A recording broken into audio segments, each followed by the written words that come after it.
आपल्याला लहानपणापासून विज्ञानाच्या पुस्तकांमध्ये एक अत्यंत प्रसिद्ध नियम शिकवला जातो, बळी तो कानपिळी. हो, चार्ल्स डार्विनचा तो सर्व्हायव्हल ऑफ द फिटेस्ट सिद्धांत. अगदी तोच. म्हणजे काय, तर जो सर्वात ताकदवान आहे, ज्याच्याकडे जास्त साधन संपत्ती आहे, तोच या जगात टिकून राहतो.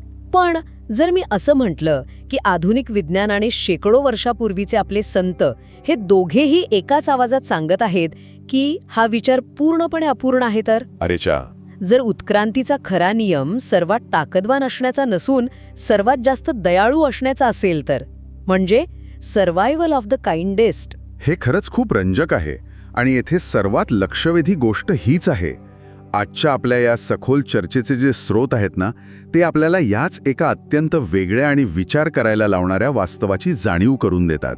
नक्कीच. आज आपण केवळ भौतिक आनंदाविषयी किंवा वरवरच्या यशाविषयी बोलणार नाही आहोत. आपले आजचे स्रोत थेट संत ज्ञानेश्वर माऊलींच्या तत्वज्ञानाचा आणि आधुनिक न्यूरोसायन्सचा एक अद्भुत मेळ घालत आहेत. तर मग हे सर्व आपण उलगडून बघूया. हो, आणि या स्रोतांची सुरुवातच एका अत्यंत सुंदर ओळीने होते.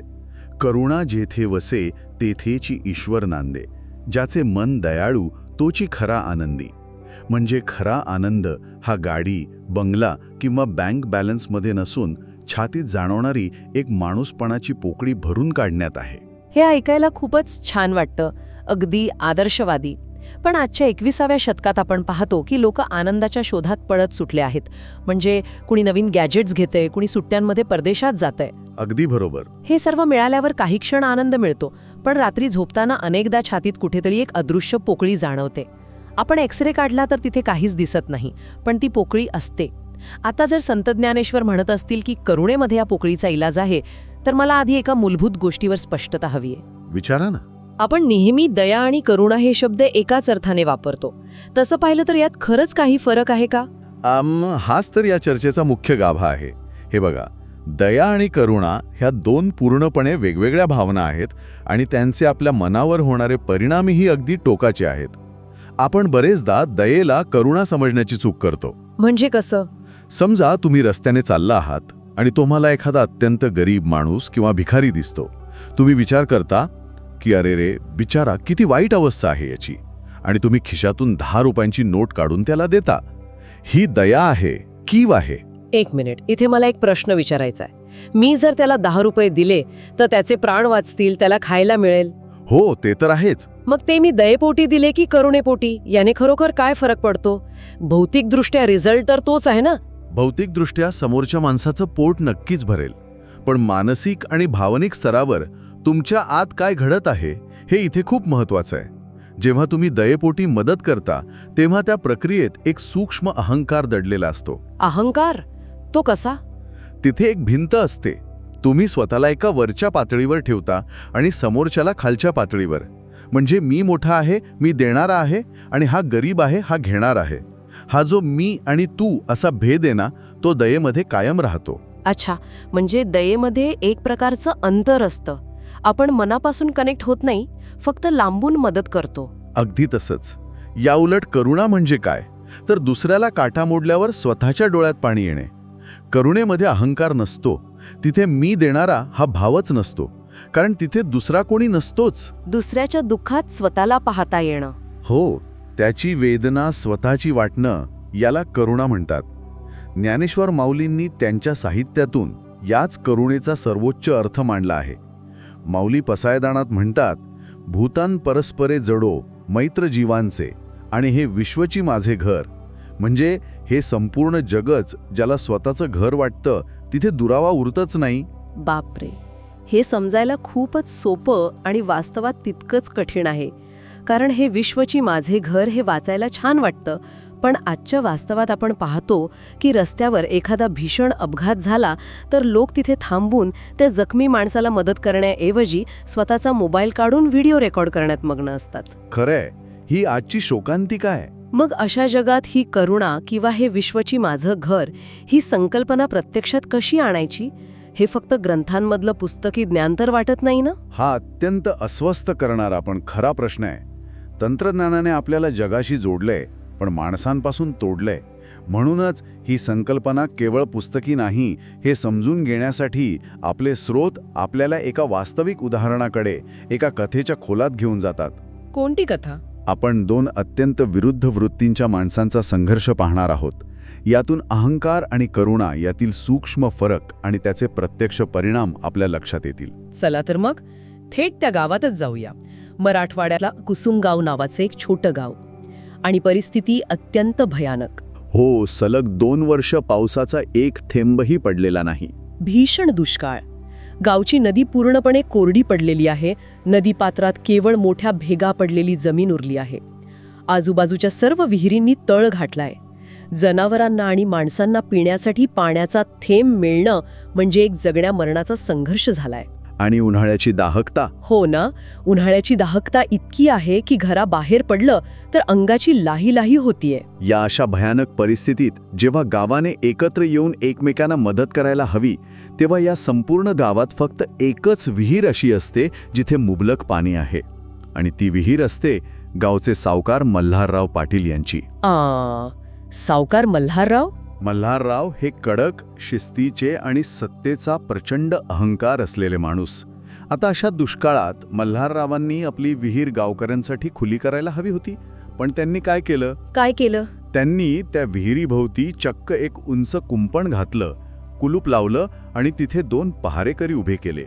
थांबा, आपण मल्हाररावांना लगेच खलनायक ठरवण्याआधी थोडा मानसशास्त्रीय विचार करूया.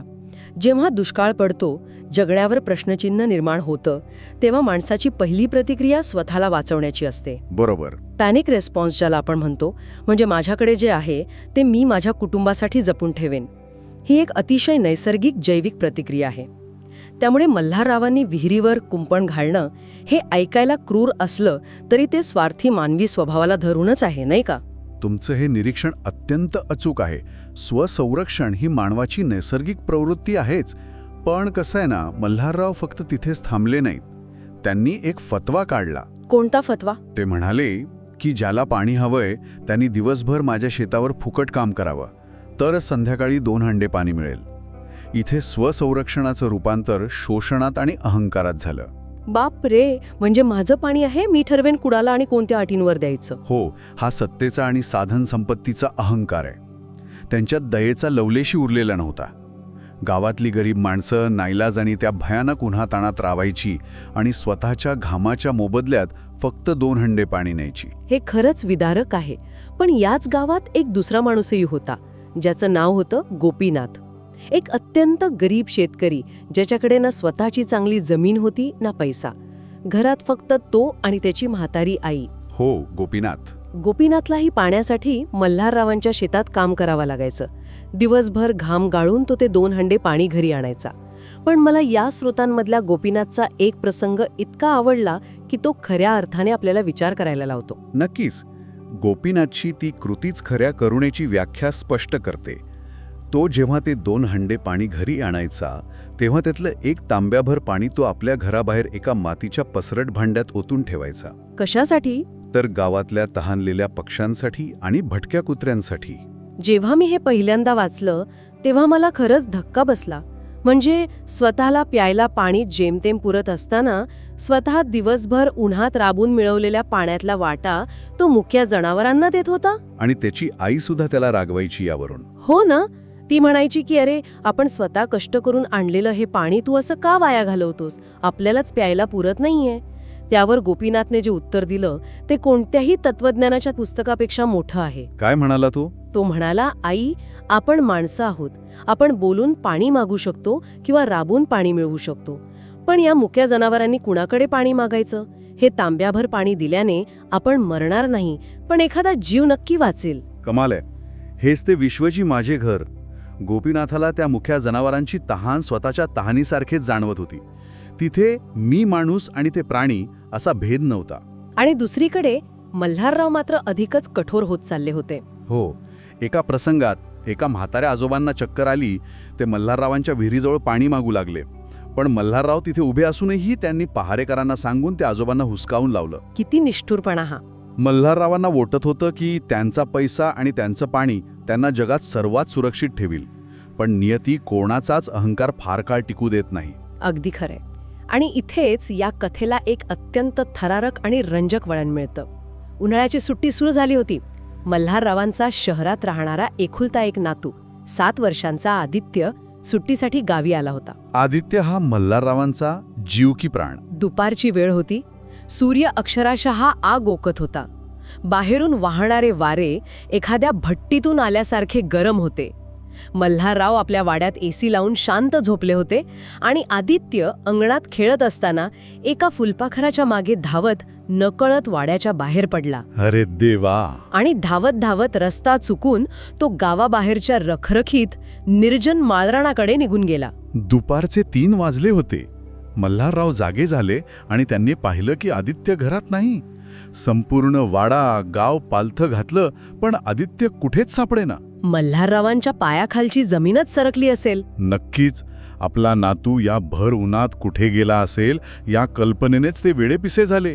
ते गाडी घेऊन फिरत होते, ओरडत होते की माझ्या नातवाला शोधा, मी त्याला 1,00,000 रुपये देईन. पण इथे एक अत्यंत खोल जाणीव दडलेली आहे. कोणती जाणीव? होती पण त्यांच्या नातवाच्या घशाला मात्र कोरड पडली होती. तिकडे गावाबाहेरच्या त्या निर्जन माळरानावर आदित्य उन्हाने आणि तहानेने पूर्णपणे व्याकुळ झाला होता. आजोबा पाणी असं रडत तो एका बाभळीच्या झाडाखाली बेशुद्ध होऊन पडला. आजूबाजूला कोणीही नव्हतं. आणि अगदी त्याच वेळी अगदी त्याच वेळी गोपीनाथ जंगलातून सरपण गोळा करून लाकडाची मोठी मोळी डोक्यावर घेऊन घरी परतत होता. उन्हामुळे तोही प्रचंड थकला होता. त्याच्या जवळच्या प्लास्टिकच्या बाटलीत फक्त शेवटचे 2 घोट पाणी उरलं होतं. आणि अचानक त्याची नजर त्या बेशुद्ध पडलेल्या आदित्यवर गेली. गोपीनाथनं लाकडाची मोळी तिथेच टाकली आणि तो धावत आदित्यजवळ गेला. त्यानं आदित्यला पाहिलं आणि तो सावकार मल्हाररावांचा नातू आहे हे त्यानं लगेच ओळखलं. हा तोच क्षण आहे जिथे खऱ्या करुणेची सर्वात मोठी परीक्षा असते. खरं सांगायचं तर इथे गोपीनाथकडे सूड घेण्याची किंवा किमान दुर्लक्ष करण्याची पूर्ण संधी होती. तो विचार करू शकला असता की हा तर त्याच जाचक सावकाराचा नातू आहे ज्याने मला आणि माझ्या गावाला पाण्यासाठी जनावरांसारखं राबवून घेतलं. हो ना, आज नियतीनेच सूड घेतलंय. पडू दे याला इथेच, असा विचार करणं अत्यंत मानवी आणि साहजिक होतं. अगदी साहजिक होतं. पण गोपीनाथच्या हृदयात अहंकार नव्हता, तिथे फक्त करुणा होती. त्याने त्यात सावकाराचा नातू पाहिलाच नाही, त्याने फक्त एक तहानलेला जीव पाहिला. आणि त्याने क्षणाचाही विचार न करता स्वतःच्या बाटलीतलं उरलेलं ते शेवटचं 2 घोट पाणी आदित्याच्या ओठांना लावलं. आदित्यने पाणी प्यायलं आणि हळूच डोळे उघडले. गोपीनाथ नुसता तिथून निघून गेला नाही, त्याने त्या मुलाला स्वतःच्या खांद्यावर उचललं आणि त्या भयंकर उन्हाचे चटके सहन करत स्वतः अत्यंत तहानलेला असतानाही तो 2 किलोमीटर चालत थेट मल्हाररावांच्या वाड्यात पोहोचला. मल्हाररावांनी जेव्हा आपल्या नातवाला सुरक्षित पाहिलं तेव्हा ते धावत आले. त्यांनी आदित्याला घट्ट मिठी मारली.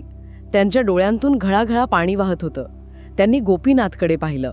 गोपीनाथची अवस्था खूप वाईट होती. हो, त्याचे ओठ तहानेने सुकून पांढरे पडले होते. तो घामाने पूर्ण भिजला होता. मल्हारराव आत गेले आणि त्यांनी तिजोरीतून पैशांची एक मोठी गड्डी आणून गोपीनाथच्या हातात ठेवली. हे घे बक्षीस, ते म्हणाले. पण गोपीनाथने ती पैशांची गड्डी अतिशय नम्रपणे बाजूला सारली. त्याने जे वाक्य म्हटलं ते मल्हाररावांच्या थेट वर्मावर लागलं. काय म्हणाला तो? तो म्हणाला, मालक, लहान पोराच्या तहानीची किंमत पैशात करता येत नाही हो. मी त्याला पैशासाठी वाचवलं नाही, आतल्या माणुसकीने वाचवलं. मालक, तुमच्याकडे पाणी खूप आहे, पण जोवर तुम्ही ते दुसऱ्याला प्रेमाने पाजत नाही ना, तोवर तुम्हाला रात्रीची शांत झोप कधीच लागणार नाही. हे पैसे तुम्हीच ठेवा, मला फक्त एक तांब्यावर पाणी द्या, खूप तहान लागलीये. बापरे, हे ऐकल्यावर मल्हाररावांचा तो खोटा अहंकार एका क्षणात गळून पडला.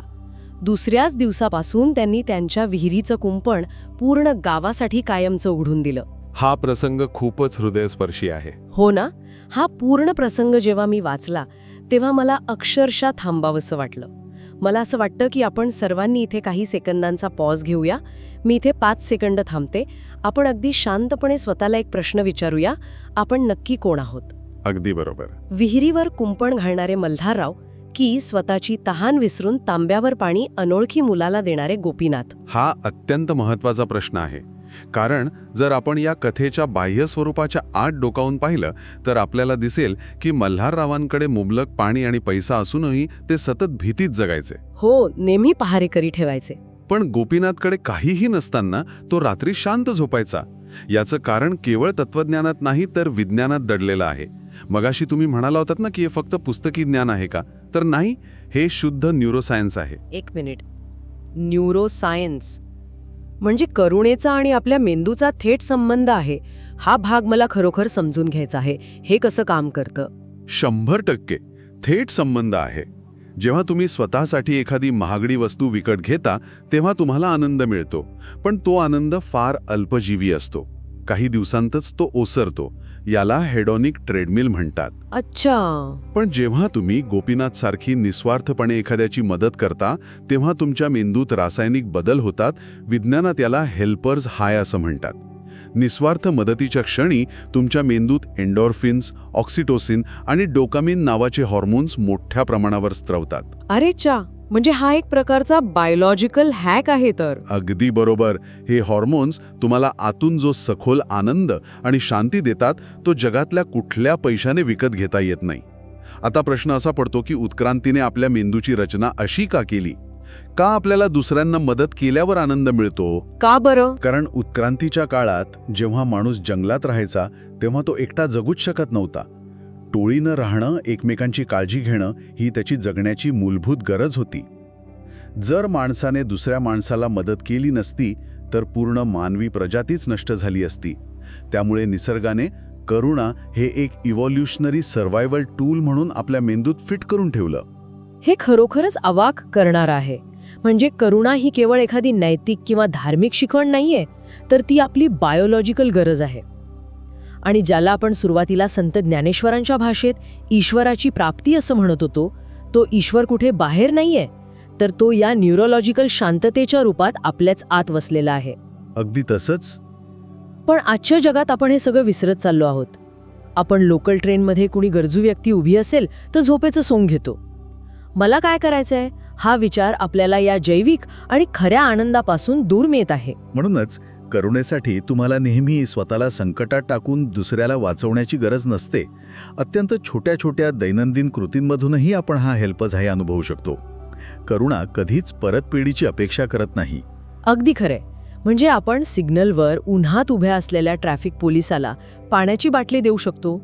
उन्हाळ्यात आपल्या बाल्कनीत पक्ष्यांसाठी एक वाटी पाणी ठेवू शकतो. किंवा आपल्या सोसायटीच्या वॉचमनला रात्रीच्या थंडीत चहा विचारू शकतो. या कृती दिसायला अगदी साध्या आहेत, पण याच छोट्या कृतींमधून आपण आपल्या आतल्या त्या माणूसपणाच्या पोकळीला भरून काढत असतो. आणि तिथेच तो खरा चिरकाल टिकणारा आनंद दडलेला आहे. जाता जाता मला एक अत्यंत विचार करायला लावणारा मुद्दा मांडायचा आहे. कोणता? आपण नेहमी म्हणतो की निसर्गात बळी तो कानपिळी हा नियम चालतो. पण जर करुणा ही केवळ एक चांगली सवय नसून मानवजातीला हजारो वर्षे टिकून ठेवणारे सर्वात मोठे उत्क्रांतीचे रहस्य असेल, तर जर आपण एकमेकांची काळजी घेतली नसती तर आज मानवजात अस्तित्वातच नसती, नाही का? यावर नक्की विचार करा. बापरे, हा विचार खरंच खूप खोल आहे.